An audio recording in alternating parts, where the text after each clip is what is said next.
Auto repair with personal care. We know what we're talking about. Matt Gibbs and the guys over at Sunrise Automotive will treat you right. Will treat you right. Yes, they will treat you right. They treat me right. They'll treat you right. 6 minutes after 10 o'clock. Thank you for tuning in. Matt Gibbs is in the studio from Sunrise Automotive and Crossroad Auto Sales.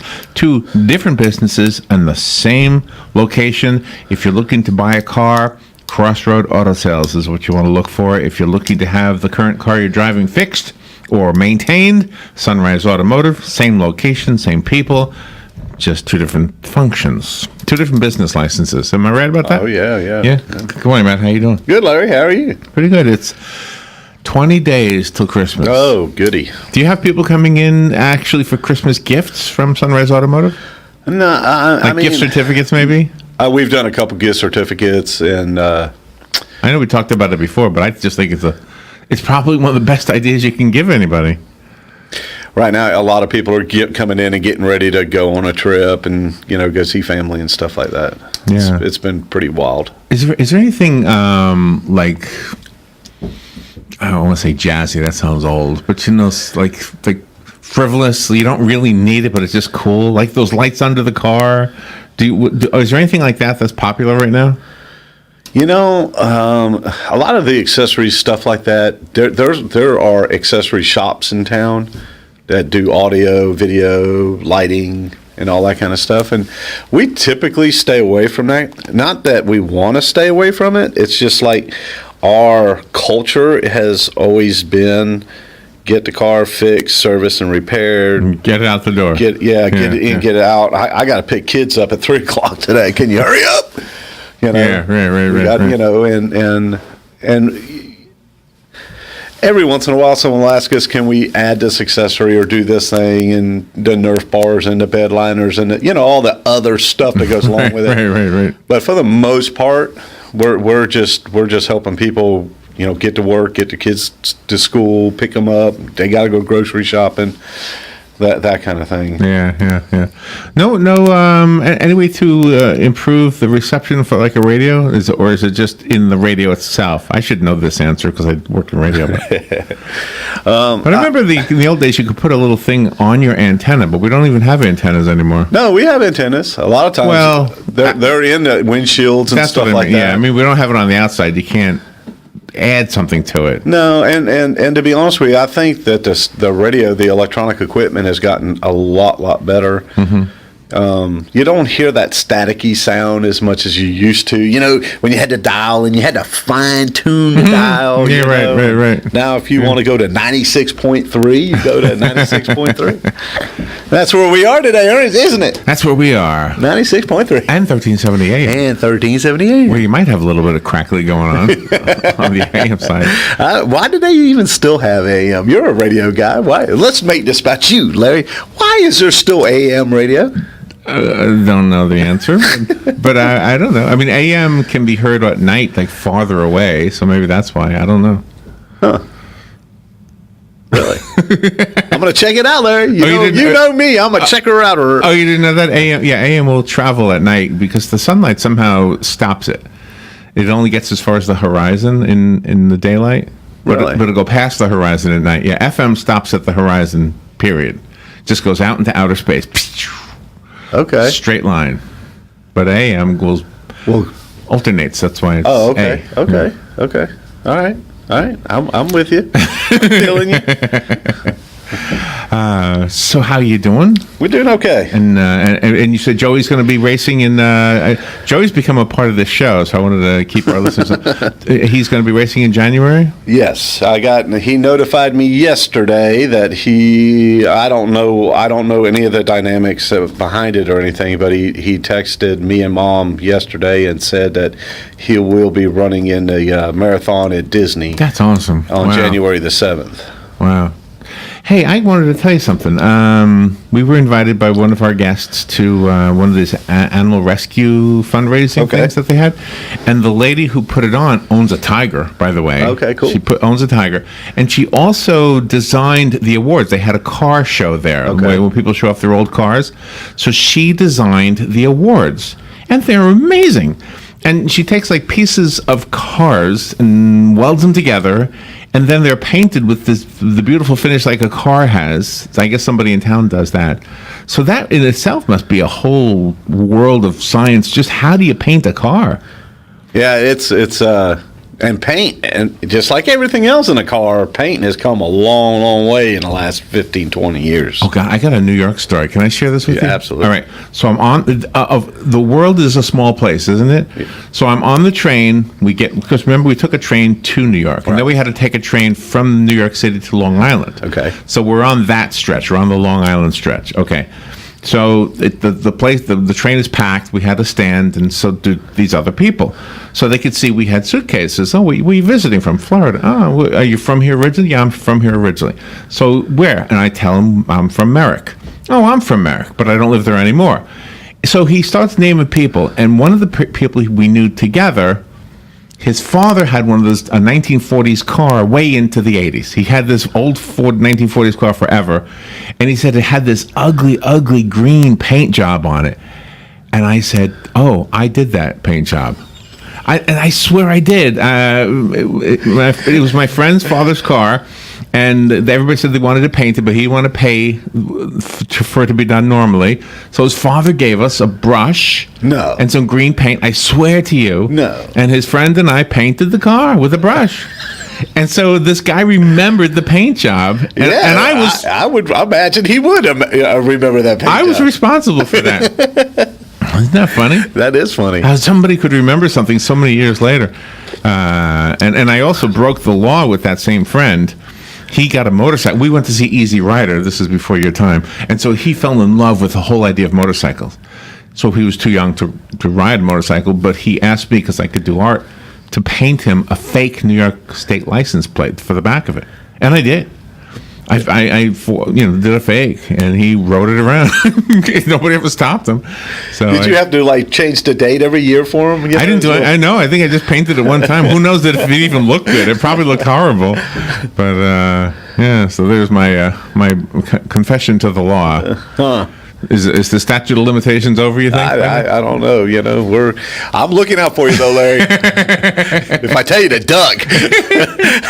Oh, my gosh. Can you imagine that coming back at me? So this is an interesting time of year for, when I'm driving around, I see people with trees strapped to the top of their cars. Absolutely. You don't usually see that the rest of the year. I think a lot of people are buying real trees this year. It seems like it. It does seem like it. Do you have a real tree? No, I do not. Do you want a real tree? No, I do not. How come? Well, I suffer from some allergy stuff. Oh, okay. And my daughter really, really suffers from some allergy stuff. So we just, for her sake and my sake, She's got the peanut allergy, right? Yeah. That's not good. Yeah, it's not. Cashews, we found out it's even worse than the peanut allergy. Really? And the peanut allergy, a killer. That's bad. Yeah. That's bad. So, gotta be careful. A lot of stuff this time of year that might have been contaminated with those things. Yes. If you have a question from Matt about your car, or perhaps want some ideas for gift giving time from an automotive facility, a garage or an auto sales place, 622-9622 right now. But of course, you can call Matt at his place at 690-1993. Not to confuse you, but that's his location. And this is the radio station right now, live. Right here, right now. On the 5th day of December. The last segment was recorded because Carol Ann couldn't make it in. I saw that. Yeah. She usually makes it in. She usually does. Yeah, she's very good about it. Do you have any recommendations for carrying things on top of the car? Is there anything that you should do? Put a blanket down first? And any thoughts? Put a blanket. I mean, you buy a bigger car to put the tree in. Just buy a truck. Buy a truck and put it in the bed. Go buy a truck. Come buy a truck. We don't have any trucks. You don't have a truck? No. You need a truck. I need to get a truck. Do you often sell trucks? Like pickup trucks? I get a lot of people ask about them. the problem with it is that trucks are very, very expensive, and it's hard to find a good one that's not all slap wore out. It's that F350 or something, right? That Ford, isn't that the most popular one? Well, the F-150. Oh, 150. Yeah, that's a real. All the trucks are popular. I mean, it's just every trucks are just crazy, and because they're in such a high demand, the prices of them are, they're expensive, and the problem with finding used trucks is you got to try to find. I don't sell junk, so I have to do my due diligence. Yeah, right. And a lot of times with the trucks, you just got to be real careful buying a used truck, because have you ever let your guard down? Like, you do your due diligence, but have you ever been lazy and said, just this twice? Yeah. And it wasn't that I was lazy. It's a car caught my eye.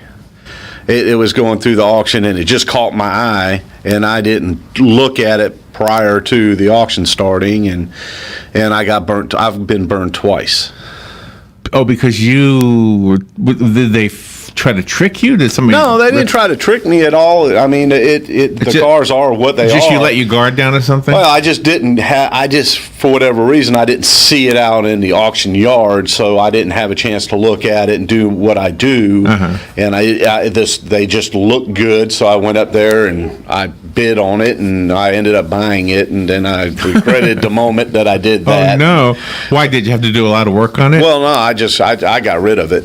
It wasn't worth me doing a lot of work. It needed a lot of work. So you took a hit on that one, right? Yeah, so I took a hit on it. All right, let's see what we have here. It looks like a phone call coming in. Good morning. You're on the air with Matt.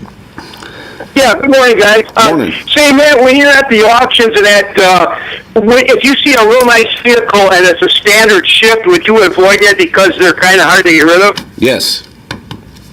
Yes, I do. Okay.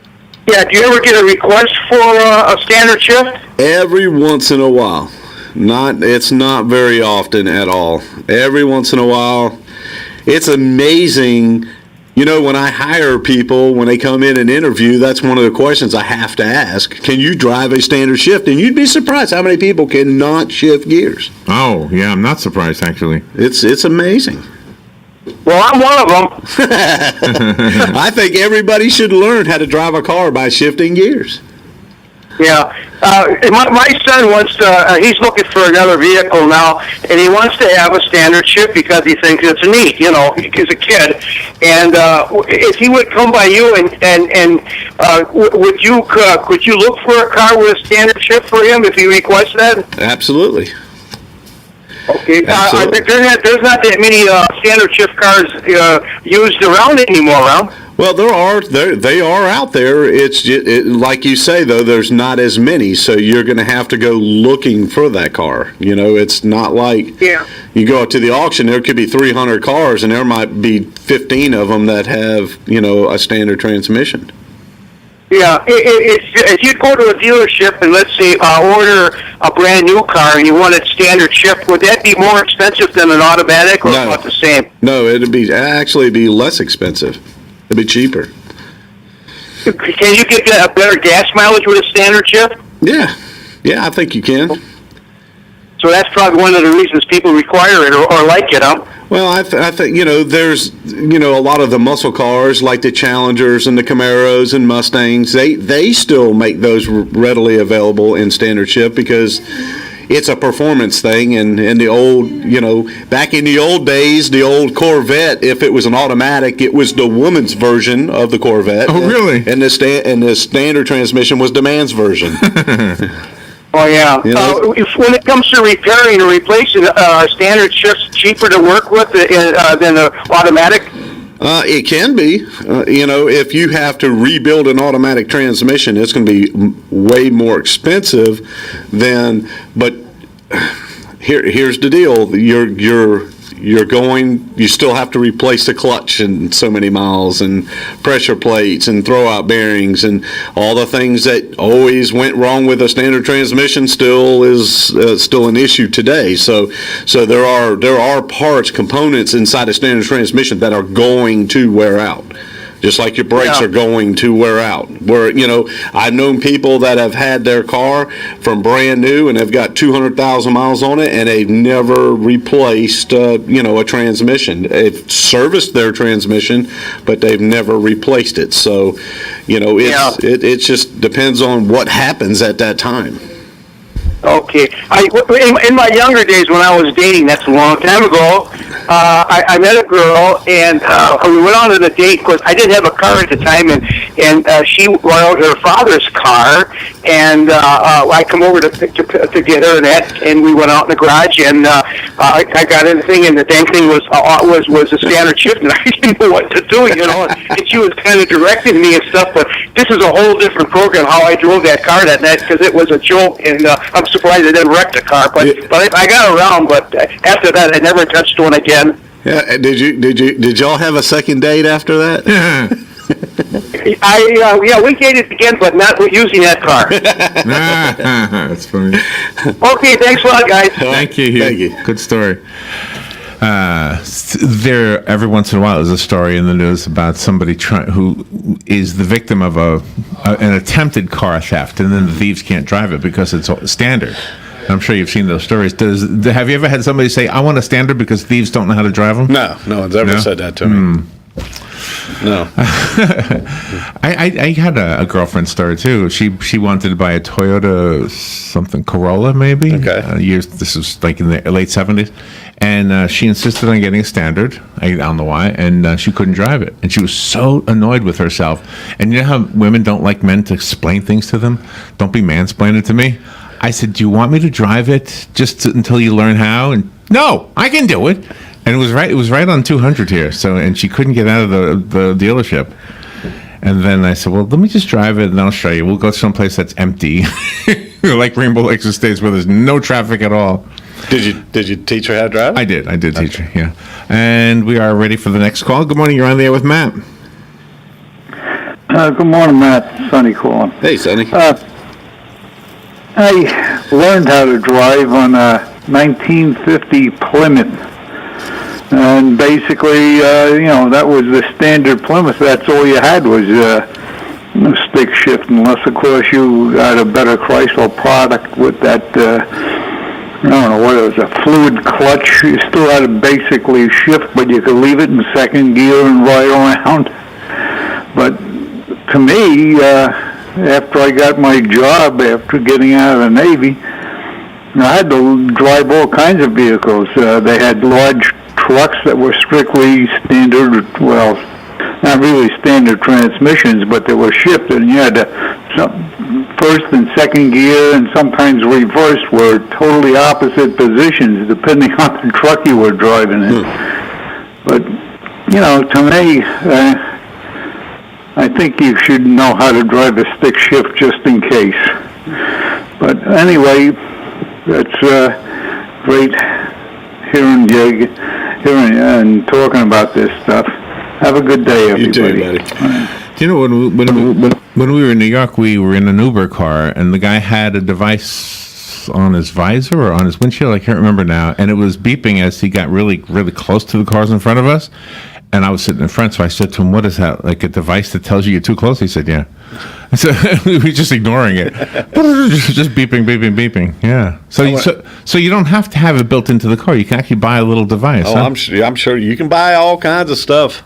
It's all out there. Just tells you you're too close. Yeah. Have you ever seen the thing you can put on your dashboard, and you set your phone into it? So like when you're using your phone as a GPS, it'll reflect up to this thing so you can see your phone while the phone is laying down. So you see it like in the windshield? Like yes. A heads-up display? Right, yeah. Not big, just right. The same size as your phone. I think the heads-up displays are pretty cool. They got it that the car, it comes equipped in the car, and it actually reflects out on the windshield while you're driving. That's not distracting? No, I don't think it is. Really? Yeah. I have a hard time. The old GPS that I had, I would put on a suction cup and put on the right side. And I had a tendency, when I needed to look at the rearview mirror on the right side, I would look at that. I was like, "Oh, gee, I can't look at that. That's not going to tell me anything." So it's one of those things. I got my GPS where I can really understand her. What did you do? Well, I just listen. I really pay attention. 600 feet, turn right. 600 feet, turn right.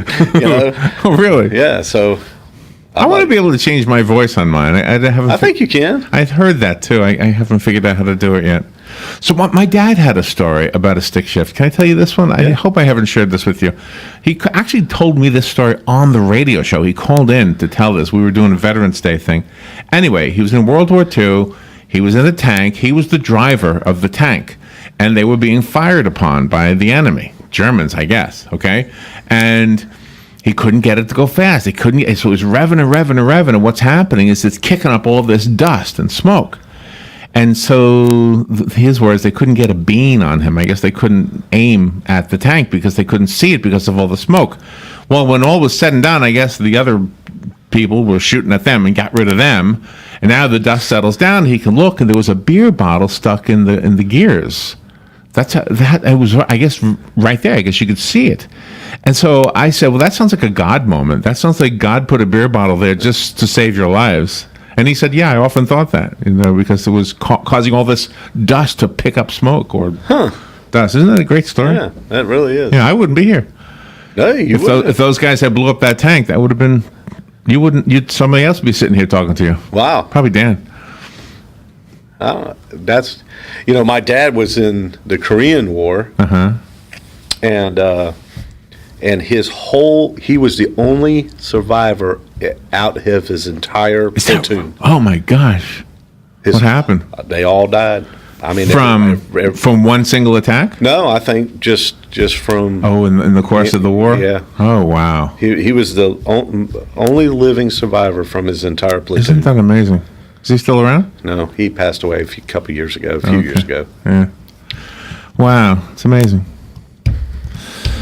And now the vehicles that we use in the military are all so modern, right? Do they still use standard shift in the military? Oh yeah, they'll still use standard shift in the military. But they some of the is that a good thing to do? Is to buy a surplus Jeep? You ever see those ads? Surplus Jeeps for sale. Yeah, I've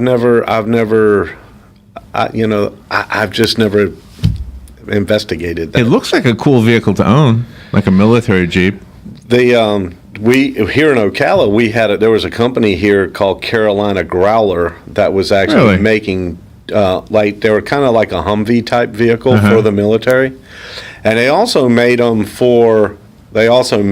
some for private people. So if you wanted to buy one, you could actually buy one, and it was an off-road, really cool vehicle. And when Joey got hurt, the Currington contractors here in town, they had bought one for them to kind of play with and go out in the wood. Well, they gave it to Joey, and we had a big raffle for it at the Ocala Speedway, and we brought it out to the car auctions and sold raffle tickets and to raise money for some of Joey's needs. But that vehicle was that was a pretty cool vehicle, and they were made right here in Ocala for the military. Did you convert Joey's car so that he could drive it without feet? Mm-hmm. You did. No, I used to do that years ago. And there's a company, and I don't mind throwing this company out because he's a great guy and it's a great company. It's called AVM, Advanced Vehicle Modifications, and Paul is the owner of AVM, and we've always helped each other over the years. A lot of the technical stuff. You want to talk about some technical stuff in cars, for quadriplegics, to where they can actually drive their car. They have it's almost like an iPad, and they can steer, stop, and everything with a finger. Really? Yeah, they can. Wow. And over the years, he's helped me. I've helped him. We've helped each other. So when Joey got hurt, I went and talked to Paul, and I was going to buy the kit and install it in the car myself. And he said, "I'll tell you what, if you buy the kit, I'll install it for you." And so, wow. It was kind of like a professional courtesy. There was a lady when Robin was participating in the Habitat for Humanity build. I think the lady that they were no, it's another lady who was also getting her sweat equity in so she could eventually own a house. Right. And she had to be in a wheelchair. She had no use of her legs either. And I remember she pulled herself up into a van. I mean, just way up there with her arms, just pulled herself up into that van and then drove away with the controls on her steering wheel. It's just amazing. But not to you. You've seen this now for several years now. Yeah. Joey, he give him a broomstick, buddy, and he's going to be driving something. Wow, that's amazing. All right, if you are looking for a great idea for a Christmas gift, if you have somebody on your list that drives a car, there is a good chance, I know you hate this, but there's a good chance it'll break down. And so a gift certificate would be really nice to have at that moment. So go see Matt at Sunrise Automotive and get one of the gift certificates and give it as a Christmas gift. That person will put it in their glove compartment. They could use it for maintenance. They could use it for repairs. They could apply it toward a bigger project. Or unless you're going to give them like a $20,000 gift certificate, then Matt will be busy for a while. Yeah, bring me $18,000. I'll give you a $20,000 gift certificate. Oh, really? A little $2,000 bonus. Yeah. And also, don't forget Crossroad Auto Sales if you're looking to buy a car, perhaps for yourself or maybe even as a gift. And you are located at 1800 Northwest 10th Street. And the phone number over there? 352-690-1993. Thank you, Matt. Thank you, Larry. We'll be right back. Hey, Matt, I know Sunrise Automotive does auto stuff, but I need some tires for my truck. Can you recommend someone? Yes, I can. We do that. No, I mean, I need them installed and balanced and all that. Yep, we do that. Well, my son needed his windows tinted. Yep, we do that. I need my seat replaced. Yep, we do that too. I need a new roof line, a new spoiler, and a new trunk. We can even do that too. Okay, I get it. I suppose you can also do a radio show too. Well, as a matter of fact, join me, Matt Gibbs from